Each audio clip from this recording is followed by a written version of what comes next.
Hi, I'm Brett Cenkus. I'm a business attorney and an M&A broker, and today we're talking about working capital targets, working capital adjustments.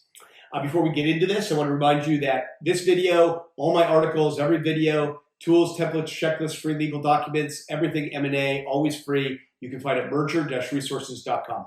And if you want to talk to me, you can book a call at clarity.fm/Brett Cenkus. Both of those links are in the description for this video. So working capital targets, working capital adjustments.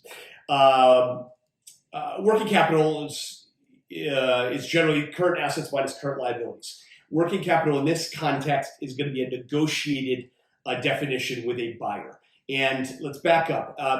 Most buyers don't want to have to feed your business with capital. They expect to have it just run. And if the business is such that it's not profitable every month, or there's swings, or you pay your employees and your vendors a lot quicker than you get paid by customers, if that's the kind of business it is, then it needs working capital. It needs some money, or it needs some cushion, right? So a buyer will negotiate for a certain amount of working capital. We call this the working capital target.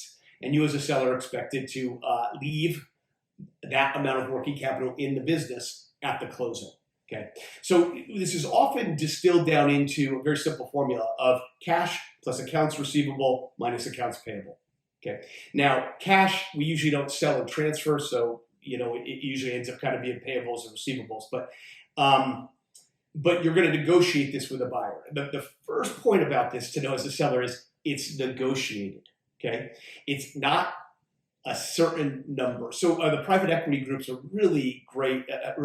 They do this very often, that they'll come in with their financial and accounting due diligence team, and they'll figure out what your historical working capital was for the business. And if that number is pretty high, they'll come to you and present it and say, hey, that's your historical working capital. We expect, this is what you keep in there on a monthly basis. We expect you to leave that in the business. Okay. Now, our position on that, if it's high, is who cares what it's been historically, right? What our seller has chosen to do with their business, maybe they kept a lot of cash in the bank because that's made them happy to look at it every month, or they just didn't,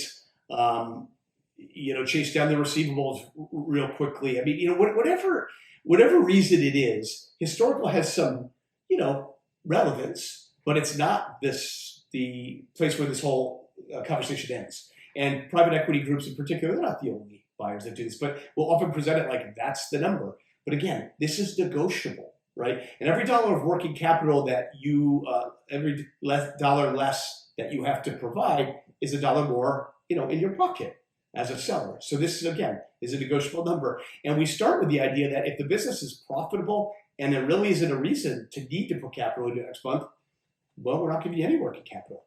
Now, that's not always successful, but it's a starting position.